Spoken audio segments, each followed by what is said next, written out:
Sometimes a civilization destroys itself not because an outside enemy was too strong, but because the people inside that civilization were unable to coexist.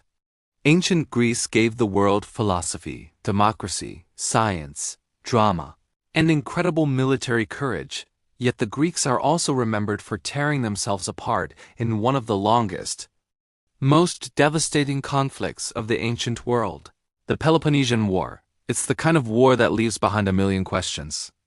How did two powerful Greek states, Athens and Sparta, go from fighting side by side against Persia to turning against each other with such hatred? Was it really a war for security, or was it a war for dominance? Why did the conflict drag on for almost 30 years, and how did it eventually break the strength of Greece forever? These questions make the Peloponnesian War more than just an ancient conflict. It is a study of pride, fear, ambition, miscalculation, and the fragility of great powers. And in this video, I am going to discuss all these things. So without any delay, let's start. To understand how this war happened, we need to go back to the years after the Persian Wars. Greece had just beaten a massive empire, and the victory gave Athens incredible confidence. Their navy was unmatched, their population was growing, their democracy was becoming stronger, and their cultural achievements were exploding. Athens formed the Delian League, an alliance of smaller Greek states supposedly created to defend against future Persian threats. But slowly, this alliance turned into something else. Athens began using the League not as a partnership, but almost like a mini-empire. Member states paid tribute. Athens used that wealth to build the Parthenon, strengthen its navy, and expand its influence. Sparta, on the other hand, represented a very different world. Conservative, land-focused, disciplined, suspicious of change, and ruled by a strict military culture. Unlike Athens, Sparta had no interest in empire building. Its power lay in its army, not its ideals. And as Athens grew stronger, Sparta began to feel threatened. Even though they had been allies during the Persian Wars, their philosophies were opposite. One was a democracy encouraging debate and innovation. The other was a rigid oligarchy that saw freedom of speech as a risk to stability. These two systems could cooperate only as long as a common enemy existed. But once Persia no longer posed a direct threat, the old mistrust between Athens and Sparta resurfaced. Greek cities began choosing sides based on their political ideologies or security needs. If they admired democracy and naval power, they leaned toward Athens. If they preferred military discipline and conservative politics, they leaned toward Sparta. Greece slowly split into two blocks, the Delian League led by Athens and the Peloponnesian League led by Sparta. It was only a matter of time before these blocks clashed. The trigger came from smaller conflicts involving allies on both sides. Corinth, a powerful member of the Peloponnesian League, got into disputes with Corcyra. Megara was punished by Athens through economic sanctions. These regional tensions created a chain reaction. Sparta worried that if Athens kept expanding like this, the balance of power in Greece would collapse. Pericles, the Athenian leader, believed Sparta would eventually attack anyway, so Athens had to stand firm and not show weakness. Fear and pride began feeding each other. By 431 BCE, war became unavoidable. When Sparta finally marched into Attica, the region around Athens, the Athenians followed Pericles' advice and did something surprising. They refused to fight on land. Instead, they moved their population inside the long walls of Athens and relied on their navy to supply food and attack Spartan coasts. Sparta burned farms and villages outside, but they could not force Athens into a land battle. This strategy helped Athens survive the first stage of war, but it came with terrible consequences. With the city overcrowded, disease spread rapidly. A plague swept through Athens, killing tens of thousands, including Pericles himself. The emotional blow was massive. Athens lost the man whose vision had guided them through the beginning of the conflict. Meanwhile, Sparta tried to tighten the pressure. They continued devastating Athenian farmland year after year. But no side could win a quick victory. The war dragged on and slowly became more brutal.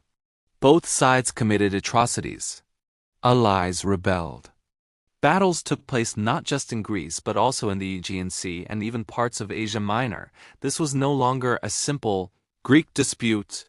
It had turned into a massive regional conflict where every city was forced to pick a side. Athens tried several strategies to regain momentum. They used their navy to raid Spartan territories. They forced rebellious allies back into the Delian League. And under the leadership of clever generals like Cleon and Demosthenes, Athens even won surprising battles, including capturing Spartan soldiers on the island of Sphacteria, something that shocked the entire Greek world because Spartan warriors almost never surrendered. For a brief moment, it looked like Athens might actually force Sparta into a peace deal. But Greek politics were unstable. Leaders died, strategies changed, and public opinion shifted constantly. Athens began taking bigger risks, hoping to end the war with decisive victories. And this is where the story begins to turn darker, where ambition leads to disaster and the war shifts into a more destructive phase.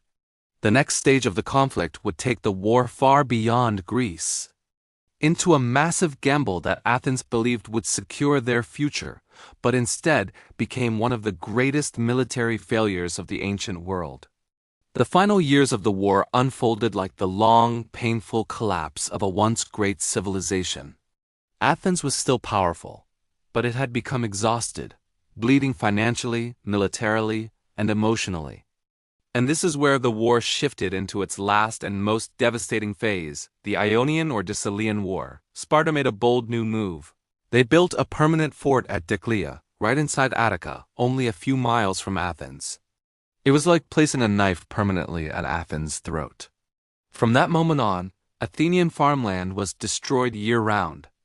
Supply routes were disrupted, and thousands of slaves from Athenian silver mines escaped to Spartan protection. Those silver mines had been one of the financial pillars of Athens, and losing them was like having its economic heart ripped out. At the same time, Sparta forged a deeper alliance with Persia. It might sound strange, after all, Persia had once been the great enemy of all Greeks. But Persia hated Athens for supporting revolts in Ionia, and they were ready to finance anyone who would weaken Athenian power. Spartan generals like Lysander convinced Persia to bankroll the construction of a powerful Spartan fleet, something Sparta had never had before. Suddenly, Athens' greatest military advantage, its navy, was no longer untouchable. What followed was a long series of sea battles across the Aegean, and they slowly, painfully wore Athens down. There were victories on both sides, but each Athenian win cost ships they could not afford to lose. Each Spartan win felt like the tightening of a noose. During this phase, internal chaos inside Athens made things even worse. The city was becoming paranoid, divided, and desperate. Political instability intensified. Oligarchic coups, countercoups, exiles, returns. Athens was fighting not just Sparta but also itself. Its once proud democracy cracked under the pressure of war, uncertainty, and fear. The most disastrous moment came at the Battle of Aegospotami in 405 BCE. This is where the war was truly decided. Lysander and the Spartan fleet caught the Athenian navy unprepared on the shores of the Hellespont. The Athenians were scattered, unorganized, and dangerously overconfident. In one swift attack, Sparta destroyed almost the entire Athenian fleet. Thousands of sailors were killed or captured. It was the worst naval disaster in Athenian history. The city that once controlled the seas suddenly had no navy left at all. And losing the navy meant losing the ability to import grain. And without imported grain, Athens could not feed its people. Now imagine the psychological shock. A population that once believed it led Greece, now trapped, starving, surrounded, and hopeless. Sparta closed in, cutting off the last supply routes. Athens faced famine. The walls that had once protected them now felt like a cage. Finally, in 404 BCE, after decades of conflict, Athens surrendered.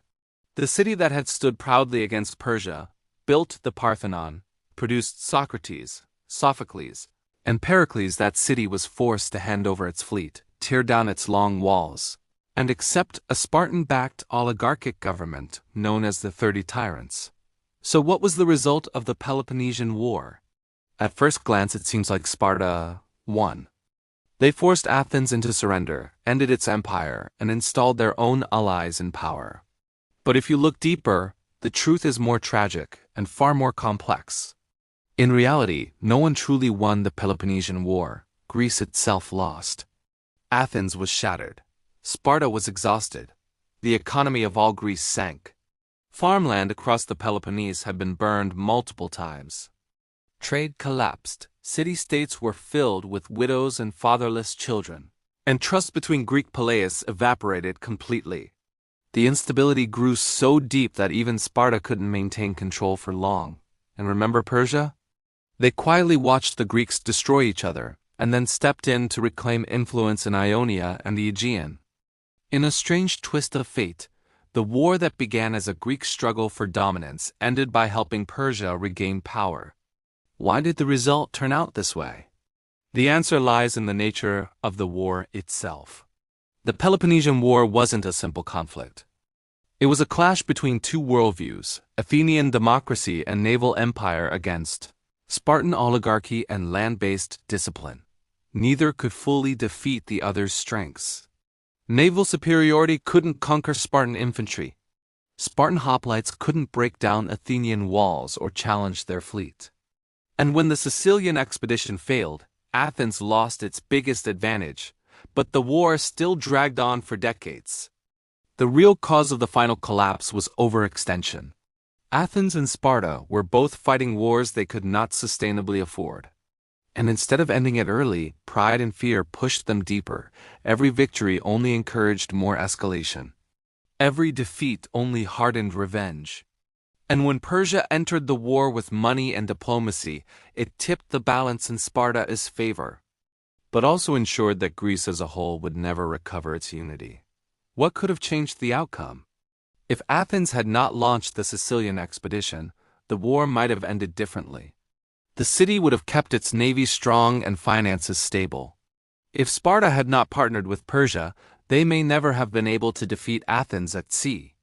If Pericles' original defensive strategy had been followed without interruption, Athens might have held out long enough for Sparta to tire of the war. But history is shaped by decisions made under pressure, emotion, ambition, and fear. And the Peloponnesian War was filled with leaders who believed they could win if they only pushed a little harder, even when the cost became unbearable. The long-term impact of this war is enormous. The unity that had once helped Greece defeat Persia was gone forever. Athens never regained its old power. Sparta tried to rule Greece but failed. Thebes rose temporarily, then fell. Macedon, under Philip II and later Alexander the Great, took advantage of this fractured, weakened political landscape, and within a century, Greece was no longer in control of its own destiny. In the end, the Peloponnesian War left a deep mark on Greek culture. Philosophers like Plato and Xenophon lived through this era of chaos, shaping their views on politics, justice, and leadership based on the collapse around them. The war became a lesson about how internal conflict can destroy even the greatest civilizations. So when we look back, the Peloponnesian War wasn't just a battle between Athens and Sparta. It was the slow breaking of an entire world. A world that had once dreamed of freedom, democracy, heroism, and unity, but through decades of fear, ambition, and mistrust, tore itself apart piece by piece. And that's the tragedy that defines this war. Not just the battles or the leaders or the alliances, but the simple truth that Greece, at its height, had everything it needed to thrive, yet destroyed its own future through conflict. So now I want to ask you, do you think the Peloponnesian War was inevitable? Or do you believe it could have been avoided if different leaders made different choices?